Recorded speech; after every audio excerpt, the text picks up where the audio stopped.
Alright, what's up, guys? Um, Going to bring you a little bit of R400 gameplay. It is the light tank for Germany that was that just had the event. Was it the Fast and Dangerous event? Kind of a dumb name, honestly, for an event. I feel like Gaijin has been dropping the ball on naming these events. People always bitch about the event not being very good in terms of being very repetitive, but I don't even think that Jesus fucking Christ, I just stuttered like a goddamn machine gun there. I don't think that the way Gaijin handles these events is necessarily a bad thing. More so just the names, dude. The names are so stupid. Anyways, I got a 10 kill streak with the R400 on this match. I think I have, I don't know, maybe like 10 matches with this thing. I think my win rate is about 55%. Sometimes Germany can kind of eat shit on, around this BR. It's not like France where it's just like 65, 70% win rates. Germany can kind of have some stinky players, I'm not going to lie. But I have about a 55 or so percent win rate, give or take, and I have about a 2.6 KD with this thing. I have not spaded the vehicle yet, and unfortunately, I also don't have the expert training for the goddamn thing because I can't afford it because I don't have any fucking silver lines. I think the expert is like 650,000 or something like that. It's pretty ridiculous. So I'm rocking like a 7.7 second reload. Kind of sucks.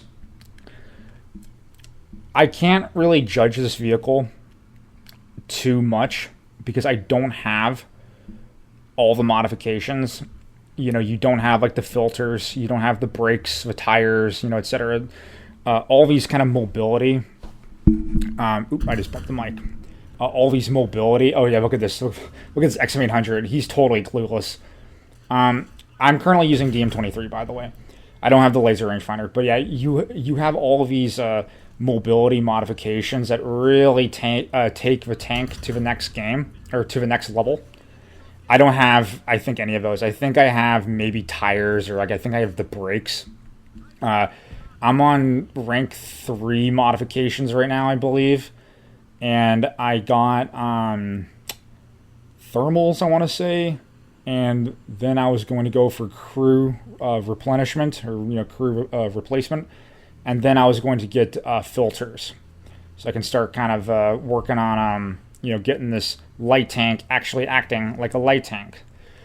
So I think I've played the vehicle enough to kind of have an idea about where it's going to fit in the game. For starters, the vehicle's fantastic. It's certainly not... How do I put this? It's nothing special. At 9.7, it is a NATO tank that fires 105 millimeter APFSDS DM33, has about 400 millimeters of penetration, give or take. It fires a lesser APFSDS round, the DM23. It has DM12. There's nothing really special about it. The main thing about Germany at around 9.3, 9.7 is that as like a lineup, Germany genuinely has some of the best fucking vehicles in the entire game. At 9.3, you can have the Leopard 1A5, the C2A1, the Class 3, the Leopard L44, with the 120 on it, the A1A1 if you want to go down to 9.0 for that. You can have the KPZ70, the East German T72 M1. It is just ridiculous how many fairly solid fucking vehicles you can have. There's really not a bad vehicle in all of Germany's lineup at 9.3. So I was very hesitant about taking my 9.3 lineup into 9.7. And to some of you, you might have this attitude of like, oh, well, hey, it's just, I hope I'm not being too loud on my mic. I hope that the fucking audio turns out good. Sorry, I didn't get too much sleep last night. I'm fucking exhausted. I decided to fucking record this. Anyways, the issue of taking 9.7 Germany with like the 9.3 lineup is, in my opinion, you don't really get anything for going up that half BR. I mean, you have like the Weasel, like 1A2 or whatever, which is like, it's not a bad little rat vehicle, I guess. I mean, the tow launcher on it is pretty fucking awesome. And it is small. I mean, you get like the Gepard, like 1A2 or whatever, which is basically just a Gepard, except it has, fucking AIM-9s on it or whatever. The fucking lock-on missiles. So you basically are volunteering yourself to be going up against M1 Abrams just so you can have a go-kart with a fucking tow launcher on it. So I was always very hesitant about going up to 9.7 until this thing.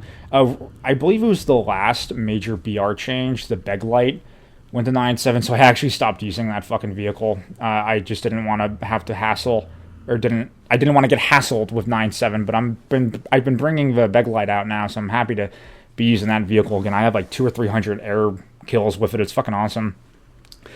Anyways, I think that the R400 is a great addition to Germany's 9.7 lineup. I guess that's what I'm trying to say. I'm fucking rambling. I'm sorry. I didn't get too much sleep. So, yeah. But I have over 1,000 matches. Like, okay, before I say that, the vehicle that Germany has that is probably the most similar to the R400 would be something like the Class 3. And I have like probably over 1,000 matches in it. I think I have like about 700, 680 wins with it, 2,700 kills, give or take. I have a lot of experience with it. And the Class 3 is genuinely a very fantastic vehicle.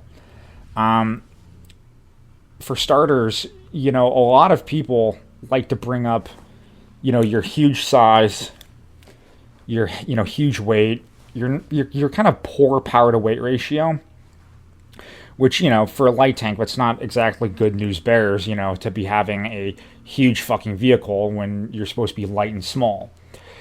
The thing, at least in War Thunder, is most of the tank is empty space. I think, no shit, 50% of the shots that have ever landed on me have genuinely just gone in one end and out the other. Like, virtually no damage has been done on me. And if you bring 16 rounds, you will only have enough ammunition to fill up like the first like ready rack or whatever, which is right by the gun crew. So you can really make the most out of that empty space, as opposed to bringing 30, 40 rounds, which I don't even think you would need that many rounds, to be honest with you. So yeah. Another thing about the Class 3 is you are very resistant to auto cannons from the front. Your armor is like just thick enough to where a lot of auto cannons are like, I don't know if we're going to penetrate or not. Sometimes they do, but there have been instances where, like, ITPSV Leopards, XM246s have just been spraying me down from the front with, like, their 35 mils, and they can't do anything, and they don't know why. Because, their first instinct when they see a wheeled light vehicle is to, easy kill here. But they can't. So that's another thing. So, there's a lot of advantages with the Class 3 that, I'm sorry, I just do not think that the R400 will ever fucking have. As you can see, or as you saw about a few minutes ago, a VBCI almost killed me from about 700 meters away, or actually more than 700 meters away. I think it was like 1,200 meters away. And he had no problem punching through my armor with that 30 mil Bushmaster. So, yeah. The armor on this thing is not fucking good at all. I mean, it's a light tank, right? And on top of that, you have a very, very detailed and like modeled interior. They have everything. Virtually every cubic foot is dedicated to something in the tank, whether it's the turret basket, the actual crew, ammo, radios. If you get hit, something is getting damaged. So that's something about the Class 3 that, you didn't have to worry about. Now, from using this vehicle, it definitely is more maneuverable than the Class 3, and it's small. I mean, look how small it is. It's kind of it's kind of pudgy. It's like like short, or not shorter, but I guess technically shorter. It's like not long, short. Okay, fine, short. It's shorter than it is tall. I look at that right there. So it's kind of weird. It kind of reminds me of a TAM. I heard some people, when this vehicle was announced, I heard a lot of people kind of refer to it as the TAM, or like a light tank TAM, which is kind of weird that in War Thunder, the TAM is a light tank. I mean, TAM literally stands for Argentinian Medium Tanks. I don't really know why they did that. It's kind of weird, but yeah, no. I guess I kind of see it. But, oh, man. Fuck. But yeah, no, anyways, fuck me, dude. You know what? This is going to be the commentary I'm going to use. I don't give a fuck. I'm dedicated. But yeah, I actually bought, this fucking thing, for the coupon. I didn't do the event.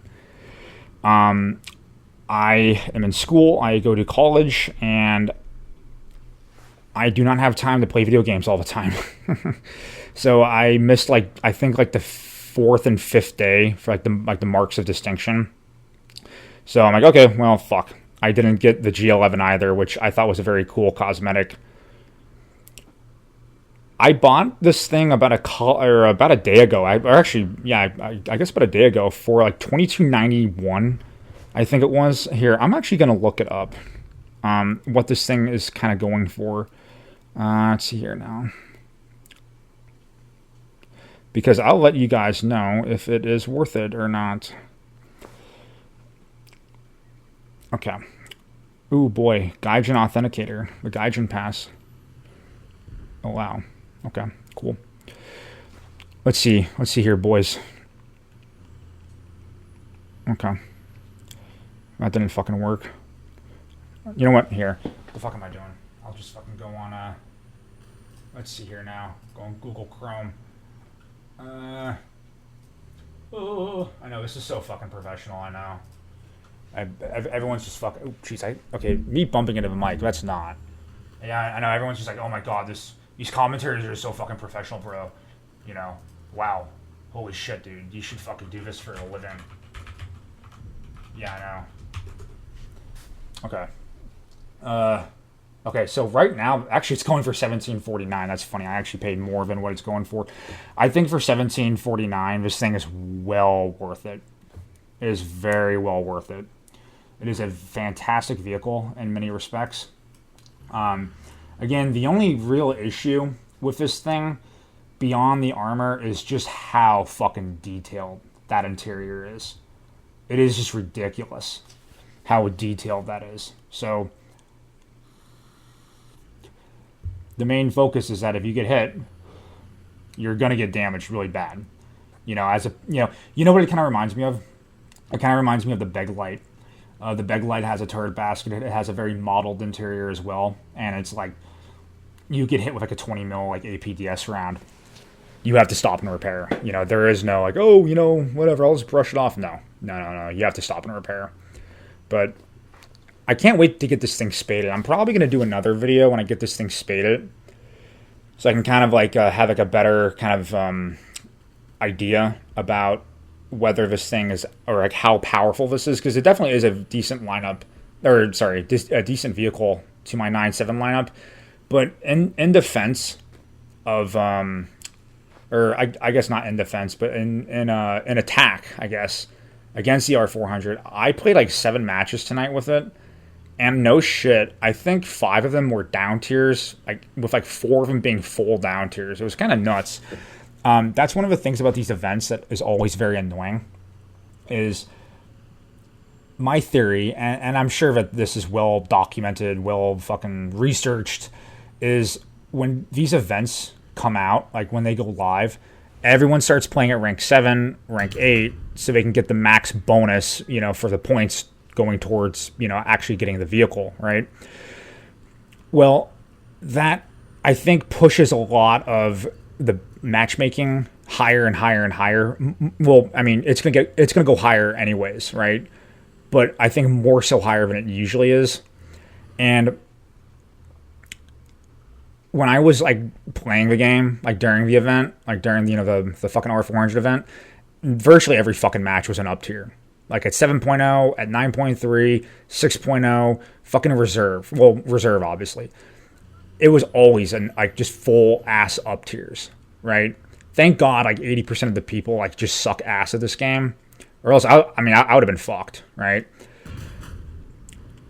Well, when the event ends, and people kind of go back to where they usually like to play, which is typically lower BR. It's very much a lower BR. I think people like to play at. I've noticed that the up tiers, they kind of flatten out because even at 9.3, 9.3 you're going to get a lot of up tiers anyways, but it's usually pretty 50-50. I've noticed. Because there's a lot of premium vehicles in like 10.3 that people like to use, like the T80 UD, the 2S38. I know it's a 10.7, but you have like the Christian 2 and the Leopard 2, Panzer Battalion 123, shit like that. So there's a lot of very popular premiums around that kind of bracket of BR that really fuck 9.3 at times. But I think when the events end, it usually is pretty even. And that's kind of something I've always said is, even though you have like all this BR compression going to like 10.3, for the most part, it's about 50-50 you get up tiers, down tiers. Now, what happens a lot is you get a lot of partial up tiers to like 10.0, but that's not too bad, right? And again, like one of the nice things about Germany at 9.3 is these tanks, even on full ass up tiers, can really handle themselves. But yep, there's the match. See you later. Oh fuck.